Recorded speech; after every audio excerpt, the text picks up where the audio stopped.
কল্পনা করুন আপনি আকাশের দিকে তাকিয়ে আছেন, কিন্তু আপনি যা দেখছেন সেটি আসলে আপনাকে দেখছে। আপনি জানেন না কখন কোথা থেকে কিভাবে আপনার ওপর নজর করা হচ্ছে। আর সবচেয়ে ভয়ঙ্কর বিষয় হলো, আপনাকে থামাতে যে অস্ত্রটি ব্যবহার করা হবে সেটি হয়তো গুলি ছোড়েই না। তাহলে প্রশ্নটা স্বাভাবিক, আসলে কি ঘটছে? আজকের এই অনুসন্ধানী প্রতিবেদনে আমরা এমন কিছু সামরিক প্রযুক্তির কথা জানব যেগুলো ধীরে ধীরে যুদ্ধের সংজ্ঞাকেই পাল্টে দিচ্ছে। প্রথমে আসি এমন একটি অস্ত্রের দিকে যেটি দেখতে সাধারণ বন্দুকের মতো, কিন্তু এটি থেকে গুলি বের হয় না, বরং এটি ছুড়ে দেয় একটি বিশেষ ধরনের জাল। শুনতে সহজ লাগলেও এর কার্যকারিতা আপনাকে ভাবিয়ে তুলবে।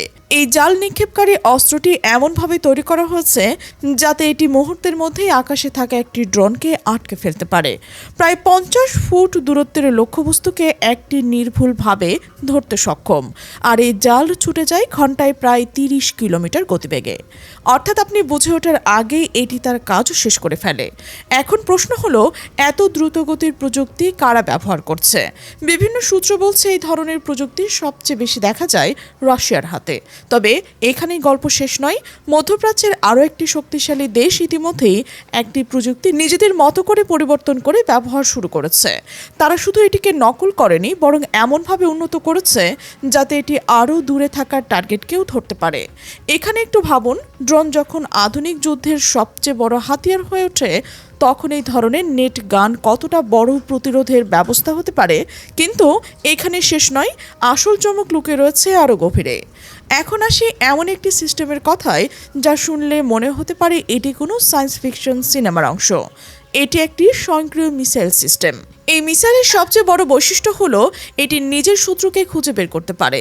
শুধু তাই নয়, এটি নিজের সিদ্ধান্ত নিতে পারে কখন আক্রমণ হতে পারে। এখানে সবচেয়ে বড় গুরুত্বপূর্ণ বিষয় হলো এই সিস্টেম চলাকালের সময়ে আলাদা কোনো রাডারের প্রয়োজন হয় না, কারণ এর ভেতরে রয়েছে একটি অটোমেটিক রাডার।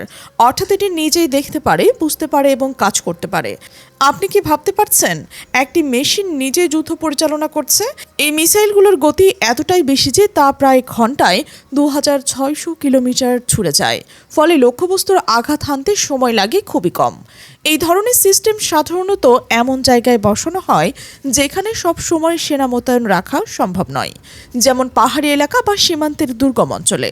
কিন্তু এখানে প্রশ্নটা আরও গভীর হয়।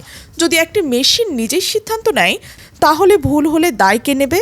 প্রযুক্তি কি তখন মানুষের নিয়ন্ত্রণের বাইরে চলে যাবে?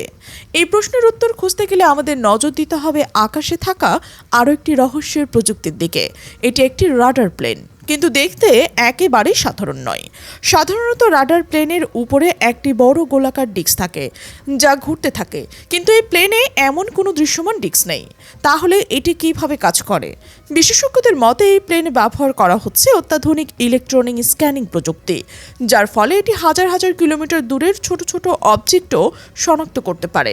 শুধু তাই নয়, এটি শত্রুপক্ষের যোগাযোগ ব্যবস্থা বিশ্লেষণ করতে পারে। এটি আকাশের অনেক উঁচুতে ওড়ে, ফলে সাধারণ রাডার দিয়ে এটিকে শনাক্ত করা প্রায় অসম্ভব হয়ে পড়ে। বিভিন্ন প্রতিবেদনে বলা হচ্ছে এই ধরনের প্লেন একাধিকবার নির্দিষ্ট অঞ্চলে দেখা গেছে। তবে সংশ্লিষ্ট দেশগুলো এই বিষয়ে খুব একটা খোলাখুলি কিছু বলতে চায় না। কেন তারা নীরব, সেটাও একটা বড় প্রশ্ন।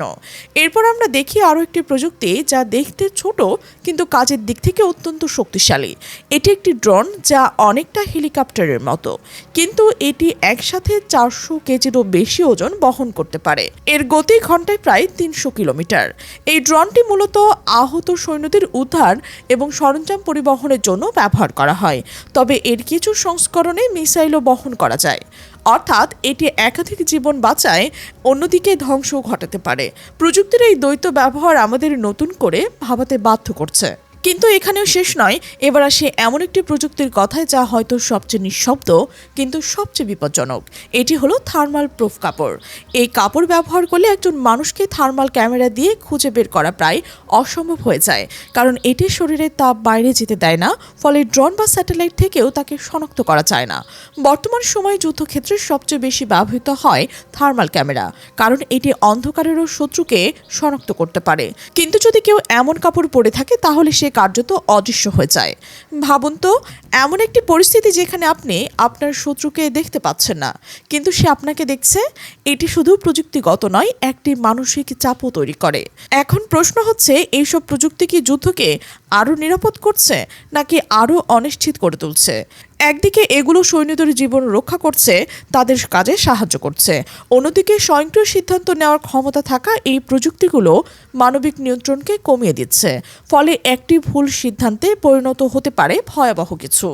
বিশেষজ্ঞরা বলছেন, ভবিষ্যতের যুদ্ধ হবে অনেকটাই প্রযুক্তি নির্ভর। সেখানে মানুষ থাকবে, কিন্তু সিদ্ধান্ত নেবে মেশিন। আর তখন যুদ্ধের নীতিমালা কিভাবে পরিবর্তন হবে সেটা একটা বড় প্রশ্ন। শেষ পর্যন্ত একটি বিষয় পরিষ্কার, এই প্রযুক্তিগুলো শুধু শক্তির প্রদর্শন নয়, এগুলো ভবিষ্যতে যুদ্ধের ইঙ্গিত। আজ যা পরীক্ষামূলক, কাল তা বাস্তব হয়ে উঠতে পারে। আর সেই বাস্তবতা কতটা নিরাপদ হবে তা নির্ভর করছে আমরা এই প্রযুক্তিগুলোকে কিভাবে ব্যবহার করছি তার উপর। কারণ প্রযুক্তি নিজে ভালো বা খারাপ নয়, কিন্তু এর ব্যবহারই ঠিক করে দেবে এটি জীবন বাঁচাবে নাকি ধ্বংস ডেকে আনবে।